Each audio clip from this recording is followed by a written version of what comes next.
how did you get into politics? What made you take social and community initiatives in Tokyo? Okay, great. Now, as I just now told, like I landed in Japan as a professional in 2001, and I started my normal life. Before that, when I went for scholarship, I was like a guest. So I was given in hostel. They offered me food. They offered me free education. Everything was free. So I was like a guest. I was in a secured environment. But in 2001, as I became a normal professional, I was in a normal environment, and then I started understanding that there are so many problems for the immigrants living in Japan, primarily due to the language barrier. And not everybody who came to Japan knew Japanese language so well. So in 2005, what I started doing is I started writing down all my experiences. In those days, Orkut and Yahoo Messenger were famous tools, very popular tools. So I started writing on Orkut and Yahoo Messenger. And in meantime, Yahoo Mail also started. So we formed groups. Those were very initial days, but people started liking it. And then whenever people had problems, they used to come to me and I used to solve their problems. Over the time, I started Japanese language classes for the community. I started etiquette and mannerism classes in the community.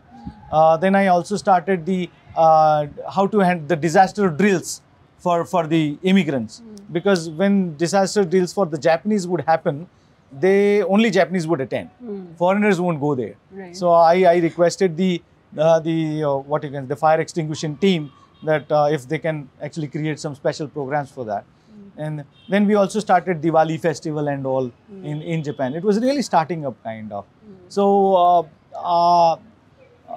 when it was going on, then I started feeling that I'm doing this as an individual effort. And this individual effort is never going to end.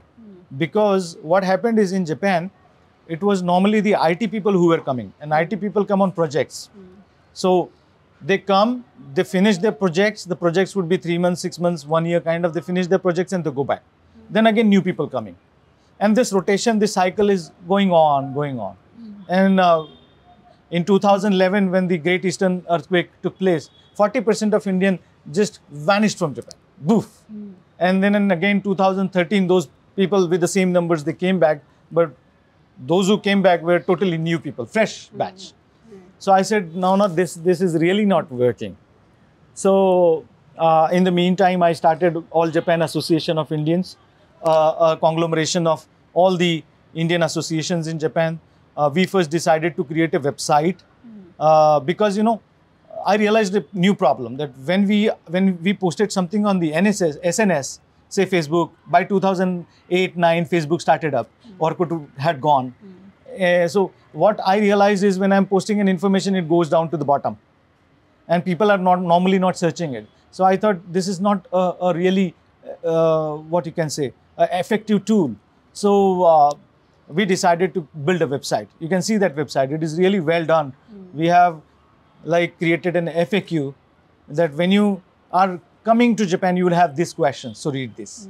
When you have just come to Japan, you will have these questions. So read this. When you are into Japan, then you need this information kind of. So we have built it like that as a life cycle kind of. But even after doing that, I felt like the right message is not going through. Incidentally, what happened is in 2017, one of the local politicians in Tokyo, he came up with an idea that he wants to create a little India in Japan. So, and they formed an organization and he came to invite me, Yogi-san, can you be a part of it? Can you be one of the directors? So I said, tell me the story. And then he is telling the story that, okay, Singapore, blah, blah, blah. And then the UK, blah, blah, blah. So I said, have you ever been to those little Indias? Have you ever been there? I said, those little Indias are actually shabby. And if you do the same thing in Japan, we will be at problem. Right now, we have an educated class living in Tokyo in numbers. They all live peacefully and still they have problems. If we start a little India, there will be people which will not be so educated class. They will not follow the rules and they will create problems. So, do you have a model for that? Number one. Number two is, Singapore is special. Singapore is not really such an homogeneous society. It's a Tamilian society predominantly, and they are close within each other. So, things work between them. But if you go to UK Hounslow, or if you go to say New York Queens, or you go to New York, you go to New Jersey, like there is in if you see the little India there, it is actually not little India. It is a little Bangladesh, or it is a little Pakistan. Now it is becoming a little Nepal. So you will find only 10% of Indians there, and rest 90% is just like that. And then they will have employees in their stores. Normally these are stores. Little India is normally a chain of stores, 50, 100, and then they employ people whom they don't even pay $500, or more, they will pay only $700, something like that. And with that, these people cannot live. Now, if this thing starts replicating in Japan, Japan is such an islander mentality, they are not going to accept it. And are you going to face the problem? No. The immigrant community is going to face the music. So I realized these people actually don't understand what we are going through, because we are living with the Japanese are living with us, the politician is living somewhere else, and he doesn't understand what's going on the ground. What's the ground reality? So then I decided, actually I said, I oppose Little India. And he just badly wanted to do it. Those political gimmicks, Yes. stunts. And he badly wanted to do it. I said, I'm going opposing. So I went to the mayor, I said, I'm opposing. I went to the city development team, I said, I'm opposing. And then still they are not moving because the MLA was moving. So I said, if you are not moving, I'll make it a mass movement. And I know my people are going to stand behind me, with me. So then I started sign campaign, and then finally that Little India project was stopped. I said, like, if you want to create, you offer my people Japanese language classes. You tell your doctors to speak in English.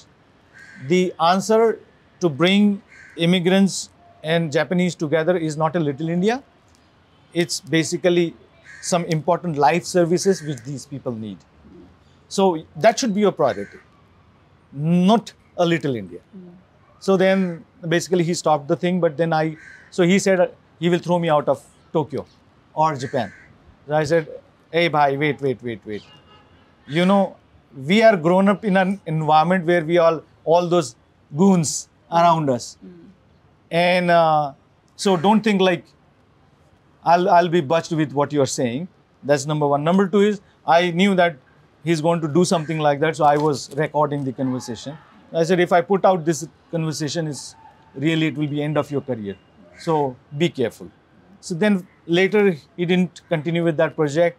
But I decided that I need to be in that position where I have to tell the whole country that some right policies have to be thought about. So that's how I went into it. Yeah. What a story. So you bet him with courage as well as strategy. Yes. Yes, that's true. I honestly, being in a foreign land, you don't really have somebody standing there, your friends and family. And particularly in Japan, actually, those IT guys who come there, they are only in their own cozy inside their homes. We are not creating like some Sena kind of there. So, of course, I was thinking how to handle this situation, but on his face, I said, don't even think about it.